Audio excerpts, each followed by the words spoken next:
Hello, kamusta at welcome back sa aking channel. Napansin mo ba, habang tumatanda tayo, parang may mga pagkakataon na kahit ang dami mong gustong sabihin, mas pinipili mo na lang manahimik. Dati konting puna lang, may paliwanag ka agad, may depensa, may mahabang kwento. Pero ngayon, minsan ngingiti ka na lang tango, tapos okay na. Hindi dahil wala kang sagot, kundi dahil napagod ka na magpaliwanag sa mga taong hindi rin naman handang umunawa. At kung iisipin mo, parang may kakaibang lakas yung katahimikan na yon, di ba?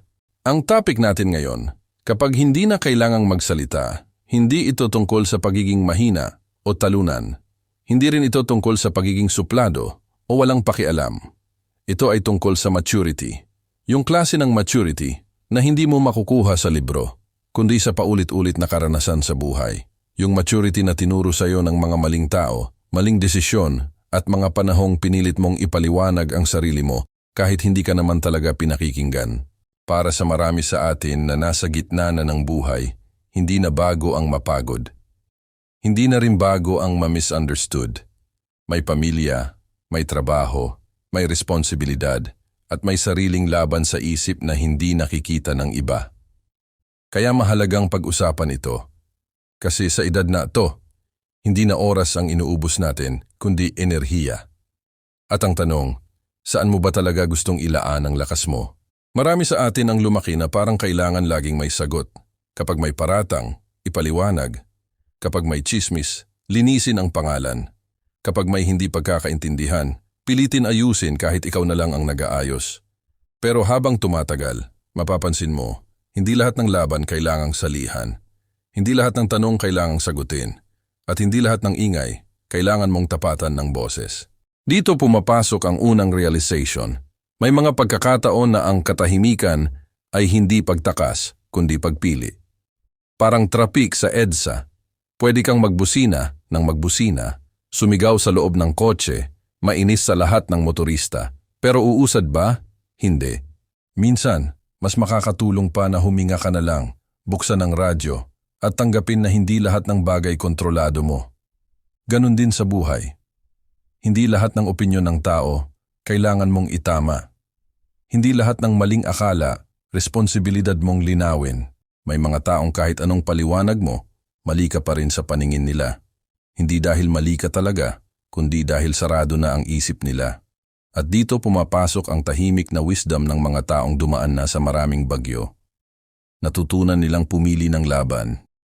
Natutunan nilang alamin kung kailan magsasalita at kung kailan sapat na ang pananahimik. Isipin mo to, may kaibigan kang laging may komento sa buhay mo, sa trabaho mo, sa relasyon mo, sa paraan ng pagpapalaki mo ng anak mo. Dati, bawat comment niya, may sagot ka, may paliwanag. Minsan may tampuhan pa, pero napansin mo kahit anong sabihin mo, ganun pa rin siya. Hindi siya nakikinig para umunawa, nakikinig lang siya para sumagot. Eventually, napagod ka. At isang araw nang mag-comment ulit siya, ngumiti ka lang at nagpalit ng topic. Hindi ka natalo doon. Sa totoo lang nanalo ka kasi hindi mo hinayaang maagaw ang kapayapaan mo. Isa pa, may mga sitwasyon na kapag masyado kang maraming sinasabi, mas lalo ka lang nagkakaproblema. Parang quicksand, habang pumipiglas ka, mas lumulubog ka. May mga taong gagamitin ang mga salita mo laban sa'yo. Kukuhanin nila ang isang linya, lalagyan ng sariling interpretasyon, tapos ikakalat. Kaya habang tumatanda tayo, natututo tayong maging maingat hindi lang sa ginagawa, kundi pati sa sinasabi. Hindi ibig sabihin nito na titigil ka na magsalita, magpakailanman. Ang ibig sabihin lang, mas pipiliin mo na kung sino ang kakausapin mo at kailan. Hindi lahat deserving ng explanation mo. Hindi lahat qualified makaalam ng pinagdadaanan mo. At okay lang yon. Hindi mo kailangang i-post lahat. Hindi mo kailangang ipagsigawan ang bawat achievement o ipaliwanag ang bawat pagkakamali. May kakaibang kapangyarihan ang taong tahimik pero klaro sa sarili. Yung hindi kailangan magyabang kasi alam niya ang kaya niya. Yung hindi kailangang ipagtanggol ang sarili kasi malinis ang konsensya niya. Yung kahit may sabihin ang mundo, buo pa rin sa loob niya kung sino siya. At yan ang klase ng lakas na hindi mo makikita agad. Pero mararamdaman mo kapag nandyan na. Minsan, ang katahimikan ay paraan din ng pagrespeto sa sarili. Kapag alam mong mauuwi lang sa pagtatalo ang usapan, pinipili mong umatras. Hindi dahil duwag ka, kundi dahil mahalaga sa iyo ang kapayapaan. Kapag alam mong hindi pa handa ang kausap mo sa katotohanan, pinipili mong manahimik muna. Hindi dahil may tinatago ka, kundi dahil alam mong hindi lahat ng tao kayang humawak ng totoo. Habang nagpapatuloy ang kwentuhan natin, unti-unti mong mararamdaman na ang hindi pagsasalita ay hindi kawalan, kundi paglipat. Paglipat mula sa pangangailangang patunayan ang sarili, papunta sa tahimik na kumpiyansa. Paglipat mula sa ingay ng opinyon ng iba, papunta sa malinaw na boses ng sariling konsensya. At doon, sa espasyong yon, magsisimulang magbago ang paraan mo ng pakikitungo sa mundo, sa mga tao, at higit sa lahat, sa sarili mo.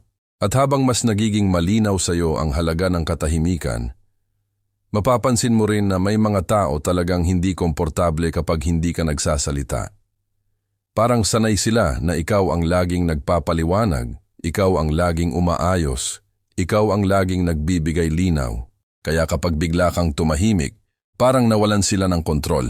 Doon nagsisimulang lumabas ang kung ano-anong hinala, tanong, at minsan pati paratang. Pero alam mo, hindi mo responsibilidad na punan ang katahimikan na sila mismo ang natatakot harapin. May mga sandali sa buhay na mas marami kang natututunan sa pakikinig kaysa sa pagsasalita. Kapag tahimik ka, mas naririnig mo ang totoong tono ng mga tao. Yung sinasabi nila kapag hindi ka nagre-react.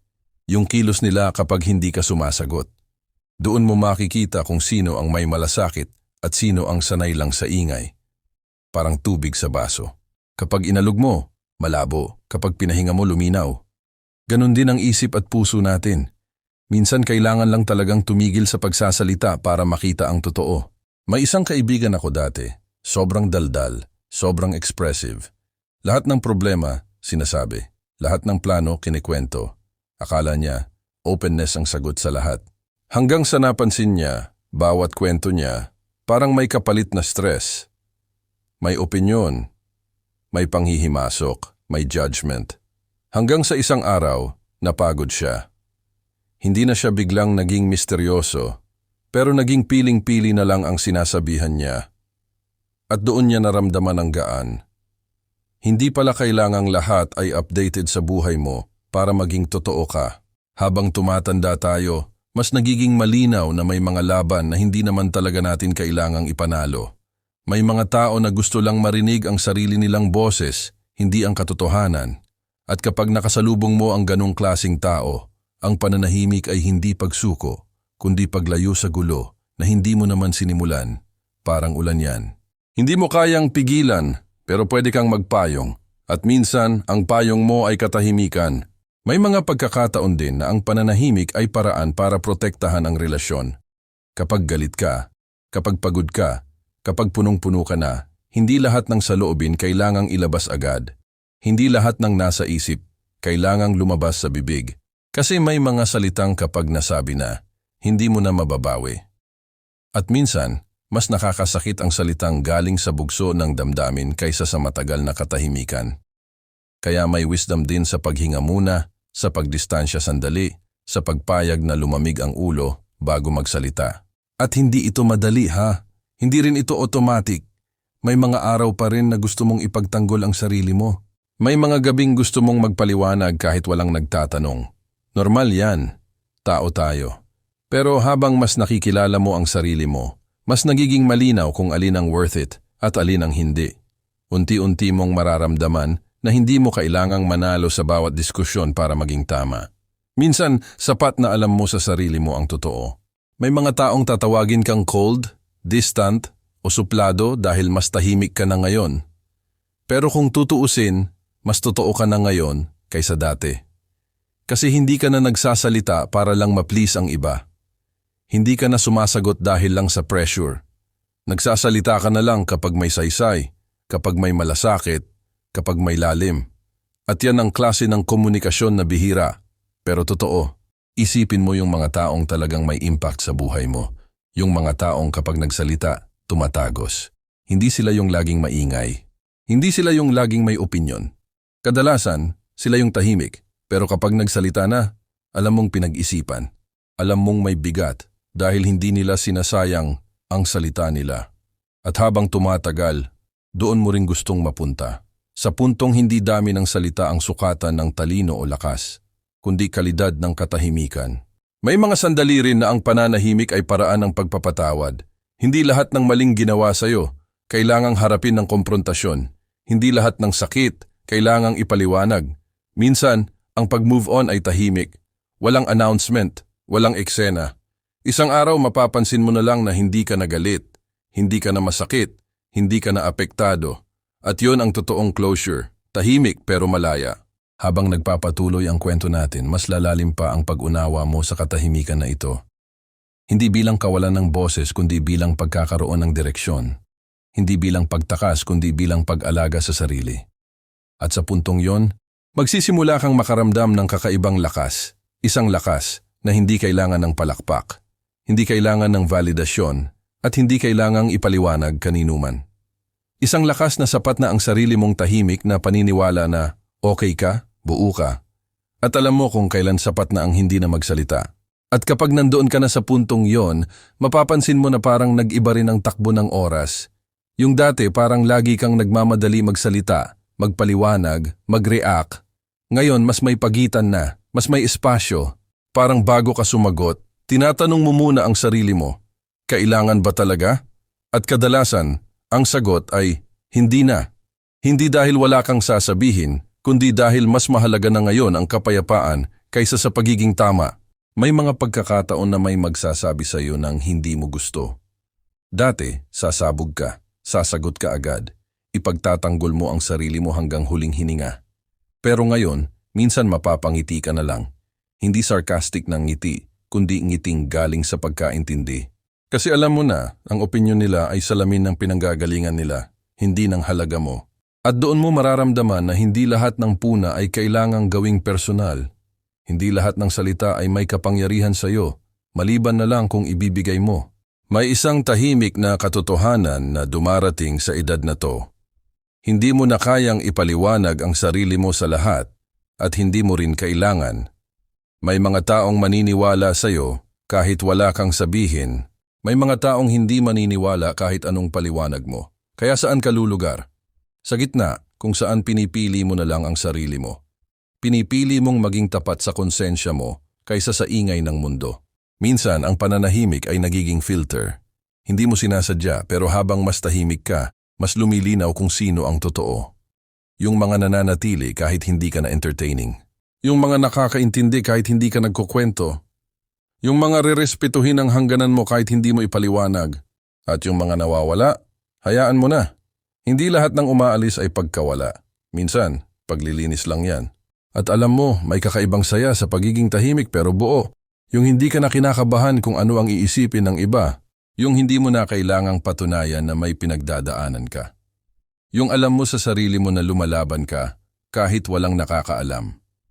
Parang puno na hindi maingay tumubo pero malalim ang ugat. Tahimik pero matibay. May mga araw pa rin na mahihirapan ka. Hindi ito fairy tale na biglang okay na ang lahat dahil natuto kang manahimik. May mga araw na gusto mong sumigaw. May mga gabing gusto mong ipagtanggol ang sarili mo kahit pagod ka na. At okay lang yon. Ang mahalaga, alam mo na ngayon na may choice ka. Pwede kang magsalita at pwede kang hindi. At ang pagpili na yon ay galing na sa wisdom, hindi sa takot.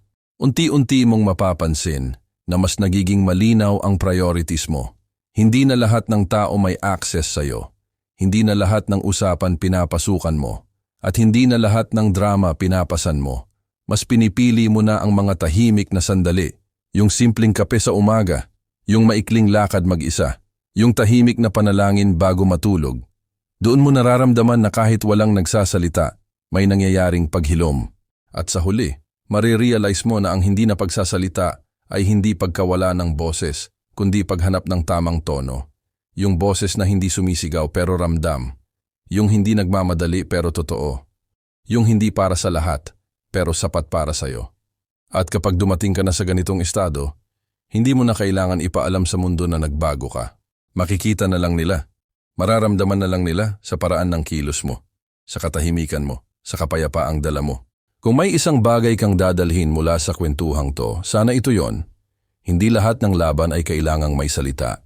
Hindi lahat ng sakit ay kailangang ipagsigawan. At hindi lahat ng katahimikan ay kahinaan. Minsan, ito ang pinakamatapang mong desisyon. Ang piliin ang sarili mo, ang piliin ang kapayapaan, at ang piliin ang hindi na magsalita dahil sa wakas. Alam mo na ang tunay na halaga ng katahimikan.